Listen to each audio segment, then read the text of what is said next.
எல்லோருக்கும் வணக்கம். எல்லோரையும் வேர்ல்ட்ஸ் பெஸ்ட் தமிழ் சேனலுக்கு வரவேற்கிறோம். இந்த காணொளியில் நாம் பார்க்கவிருப்பது தினசரி நடப்பு நிகழ்வுகள் 8 ஜூலை 2024, 9 ஜூலை 2024 மற்றும் 10 ஜூலை 2024 ஆகிய 3 தினங்களுக்குரிய தினசரி நடப்பு நிகழ்வுகள். இதுவரைக்கும் நம்ம வேர்ல்ட்ஸ் பெஸ்ட் தமிழ் சேனலை சப்ஸ்கிரைப் பண்ணாத புதிய நண்பர்களாக இருந்தீங்கன்னா சப்ஸ்கிரைப் பண்ணிவிட்டு காணொளிகளை பாருங்கள். முதல் கேள்வி, ரஷ்யாவின் உயரிய விருதான ஆர்டர் ஆஃப் செயின்ட் அப்போஸ்டல் விருது யாருக்கு வழங்கப்பட்டது? ரஷ்யாவின் உயரிய விருதான ஆர்டர் ஆஃப் செயின்ட் அப்போஸ்டல் விருது யாருக்கு வழங்கப்பட்டது? பிரதமர் நரேந்திர மோடி அவர்கள். இந்திய கிரிக்கெட் அணியின் புதிய தலைமை பயிற்சியாளராக நியமனம் செய்யப்பட்டவர் யார்? இந்திய கிரிக்கெட் அணியின் புதிய தலைமை பயிற்சியாளராக நியமனம் செய்யப்பட்டவர் யார்? கௌதம் கம்பீர். 22வது இந்தியா ரஷ்யா உச்சி மாநாடு எங்கு நடைபெற்றது? 22வது இந்தியா ரஷ்யா உச்சி மாநாடு எங்கு நடைபெற்றது? மாஸ்கோ.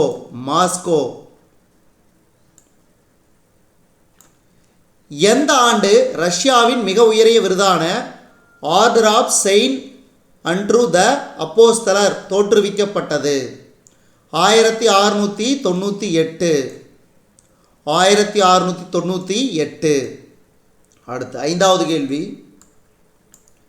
2024ஆம் ஆண்டு இங்கிலாந்து நாடாளுமன்ற தேர்தலில் இந்திய வம்சாவளியைச் சேர்ந்த எத்தனை பேர் வெற்றி பெற்றனர்?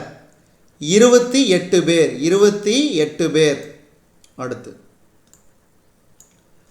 பிரம்மகுமாரிகளின் நிலைத்தன்மைக்கான வாழ்க்கை முறை என்ற தேசிய இயக்கத்தை தொடங்கி வைத்தவர் யார்? பிரம்மகுமாரிகளின் நிலைத்தன்மைக்கான வாழ்க்கை முறை என்ற தேசிய இயக்கத்தை தொடங்கி வைத்தவர் யார்? குடியரசுத் தலைவர் திரௌபதி முர்மு. இந்தியா மற்றும் ஐக்கிய அரபு அமீரகம் இடையேயான 12வது கூட்டு பாதுகாப்பு ஒத்துழைப்பு குழு கூட்டம் எங்கு நடைபெற்றது? இதுக்கு சரியான விடை Abu Dhabi. Option B, Abu Dhabi. India ஐக்கிய அரபு அமீரகம் இடையே கூட்டு பாதுகாப்பு ஒத்துழைப்பு குழு எப்போது நிறுவப்பட்டது? 2006. 2006. அடுத்து, எந்த இரு நாடுகளிடையே இயற்கை வேளாண் பொருட்களுக்கான பரஸ்பர அங்கீகார ஒப்பந்தம் ஏற்பட்டது? எந்த இரு நாடுகளிடையே இயற்கை வேளாண் பொருட்களுக்கான பரஸ்பர அங்கீகார ஒப்பந்தம் ஏற்பட்டது? இந்தியா மற்றும் தைவான். இந்தியா மற்றும் தைவான்.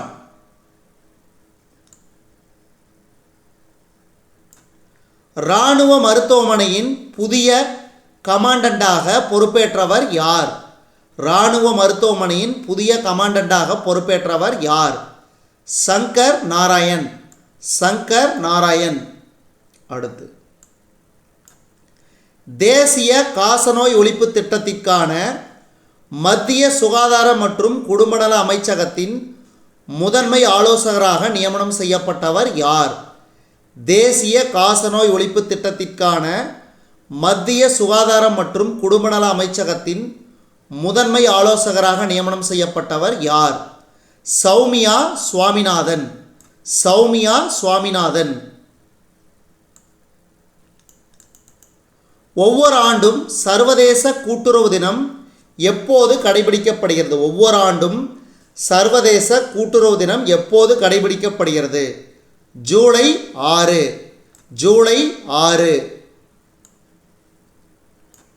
ஒவ்வொரு ஆண்டும் உலக மிருக காட்சிகள் தினம் எப்போது கடைபிடிக்கப்படுகிறது? ஒவ்வொரு ஆண்டும் உலக மிருக காட்சிகள் தினம் எப்போது கடைபிடிக்கப்படுகிறது? ஜூலை 6. ஒவ்வொரு ஆண்டும் உலகளாவிய ஆற்றல் சுதந்திர தினம் எப்போது கடைபிடிக்கப்படுகிறது? ஒவ்வொரு ஆண்டும் உலகளாவிய ஆற்றல் சுதந்திர தினம் எப்போது கடைபிடிக்கப்படுகிறது? ஜூலை 10. ஜூலை 10. தாயின் பெயரில் ஒரு மரக்கன்று நடும் இயக்கம் எந்த மாநிலத்தில் தொடங்கப்பட்டது? தாயின் பெயரில் ஒரு மரக்கன்று நடும் இயக்கம் எந்த மாநிலத்தில் தொடங்கப்பட்டது? மத்திய பிரதேசம். மத்திய பிரதேசத்தில் உள்ள இந்தூர் நகரில். அதாவது தூய்மை இந்தியா திட்டத்தின் கீழ் கடந்த 7 வருடமாக முதலிடத்தில் உள்ள இந்தூர் நகரில் தாயின் பெயரில் ஒரு மரக்கன்று நடும் இயக்கம் தொடங்கப்பட்டது.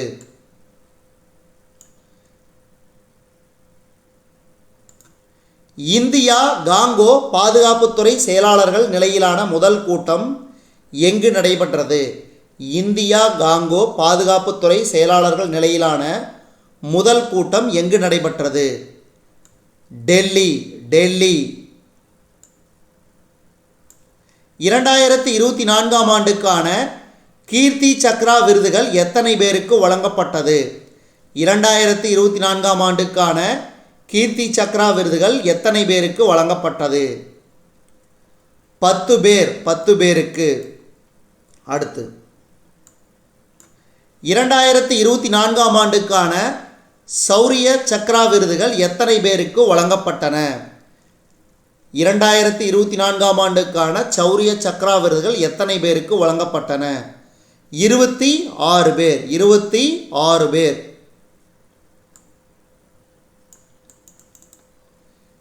திவ்ய கலா மேளா என்ற மாற்றுத்திறனாளி தொழில் முனைவோரின் கைவினைப் பொருட்கள் கண்காட்சி புவனேஸ்வரில் தொடங்கியது.